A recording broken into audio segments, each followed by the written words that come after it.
Hi అండి, అందరికీ నమస్కారం అండి. ఫ్రెండ్స్, మనకి ఇప్పుడిప్పుడే మరొక బ్రేకింగ్ న్యూస్ అప్డేట్ అయితే రావడం జరిగిందండి. అది కూడా వాలంటీర్లకి శుభవార్త. పంచాయతీల పరిధిలోకి వాలంటీర్లు అంటూ ఇప్పుడే మనకు ఒక లేటెస్ట్ అప్డేట్ అయితే వచ్చిందండి.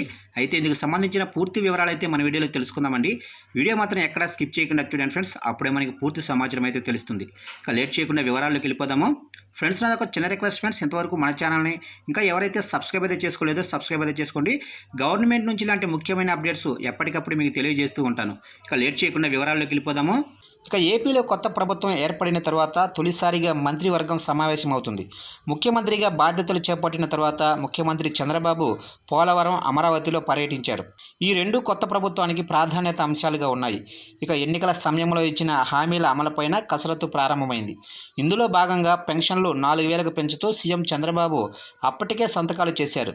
అయితే పెన్షన్ల పంపిణీలో వాలంటీర్లను కొనసాగించాలా, ప్రత్యామ్నాయ మార్గాల్లో ముందుకు వెళ్లాలా అనేది నిర్ణయం తీసుకోనున్నారు. ఇక ఎన్నికల సమయంలో రాజీనామా చేసిన వాలంటీర్లు సైతం తిరిగి తమకు అవకాశం ఇప్పించాలని కోరుతున్నారు. కొత్త వాలంటీర్ల భర్తీ విధానంలో అనుసరించాల్సిన విధానంపైన చర్చించనున్నారు. అదేవిధంగా గతంలో పనిచేసిన వారిని కొనసాగించాలా వద్దా అనే అంశంపై తుది నిర్ణయం జరిగే అవకాశం అయితే ఉంది. దీంతో పాటుగా అమరావతి విషయంలో ఏ విధంగా ముందుకు వెళ్లాలనే దానిపైన మంత్రివర్గంలో చర్చించనున్నారు. ముందుగా సుప్రీంకోర్టులో గత ప్రభుత్వం అమరావతికి అనుకూలంగా హైకోర్టు ఇచ్చిన తీర్పుపైన అప్పీలుకు వెళ్ళింది. ఆ కేసు విచారణలో ఉంది. దీనిపైన న్యాయపరంగా ఏం చేయాలో ఈ సమావేశంలో నిర్ణయించనున్నారు.